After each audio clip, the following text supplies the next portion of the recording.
दोस्तों, B pharma का नाम तो आप सबने सुना ही होगा। खैर, अगर नहीं सुना तो आज सुन लीजिए। बी फार्मा मेडिकल फील्ड से जुड़ा हुआ एक बेहतरीन कोर्स है। इस कोर्स को करने के बाद स्टूडेंट्स मेडिकल के विभिन्न फील्ड से जुड़ सकते हैं या फिर वे चाहे तो अपना खुद का मेडिकल स्टोर भी खोल सकते हैं। यही वजह है आज मेडिकल के फील्ड में अपना करियर बनाने का ख्वाब देखने वाले स्टूडेंट्स के लिए बी फार्मा एक बेस्ट कोर्स साबित होता है। मगर इसके बावजूद बहुत से ऐसे स्टूडेंट्स हैं जो बी फार्मा करना तो चाहते हैं, मगर जानकारी के अभाव में वे इस कोर्स को नहीं कर पाते हैं। अगर आप भी उनमें से एक हैं, तो हमारी आज की वीडियो आपके लिए काफ़ी यूज़फुल होने वाली है, क्योंकि आज की इस वीडियो में मैं आपको बी फार्मा कोर्स से जुड़ी सभी महत्वपूर्ण जानकारियाँ देने वाली हूँ। फॉर एग्जाम्पल, बी फार्मा कैसे करें, ये कोर्स कितने साल का होता है, इस कोर्स को करने की क्वालिफिकेशन क्या है, बी फार्मा की फीस कितनी होती है, बी फार्मा करने के बाद जॉब के स्कोप क्या है, ऐसी तमाम जानकारियां मैं आज आपको देने वाली हूं। वीडियो काफ़ी नॉलेजेबल होने वाली है, सो आप हमारे साथ एंड तक ज़रूर बने रहे।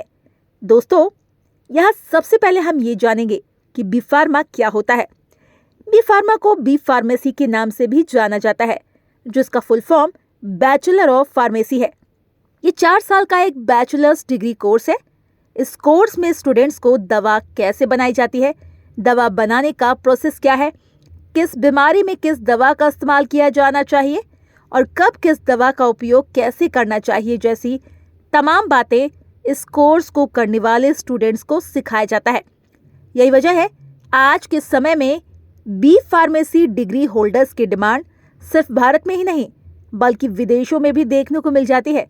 अब चलिए समझ लेते हैं बी फार्मा कोर्स करने के लिए क्या क्वालिफिकेशन होनी चाहिए, क्योंकि बिना ऐसे जाने इस कोर्स को लेकर आपकी नॉलेज अधूरी रहेगी। सो दोस्तों, अगर आप इस कोर्स को करना चाहते हैं तो आपकी एज 17 से 23 साल के बीच होनी चाहिए, तभी आप इस कोर्स को करने के लिए योग्य माने जाएंगे।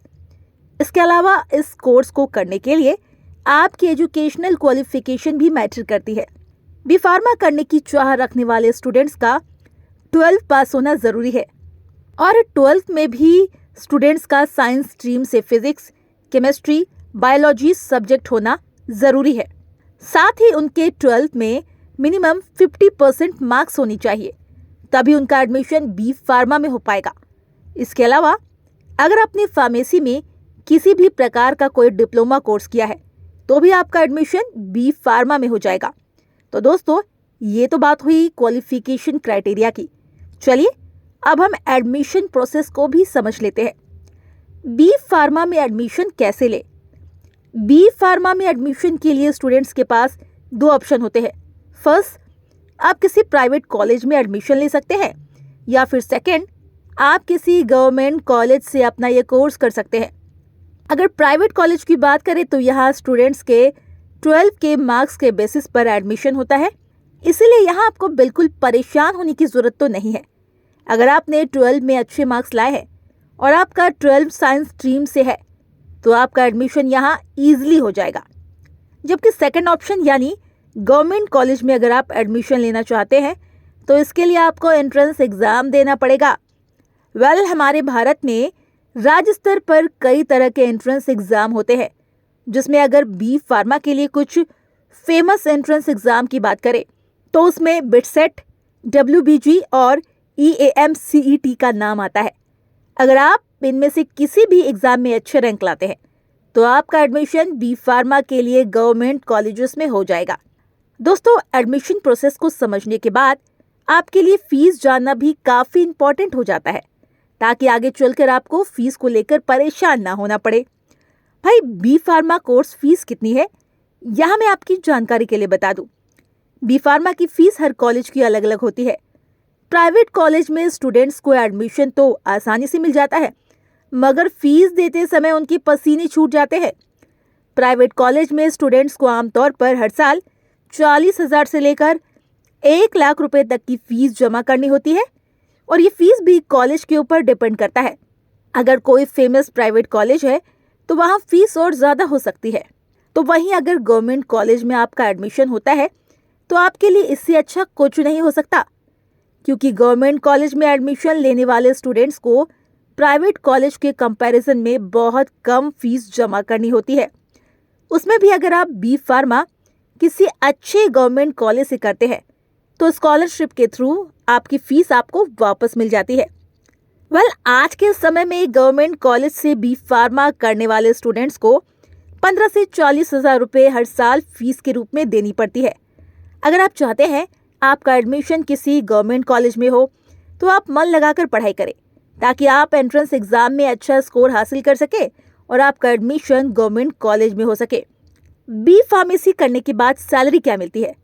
इस कोर्स के बारे में इतना सब कुछ जानने के बाद अगर आप सोच रहे हैं कि इस कोर्स को करने के बाद आपको कितनी सैलरी मिलेगी, तो मैं आपको बता दूं, इस कोर्स को कंप्लीट करने के बाद आपके लिए इनकम के कई सारे ऑप्शन खुल जाते हैं।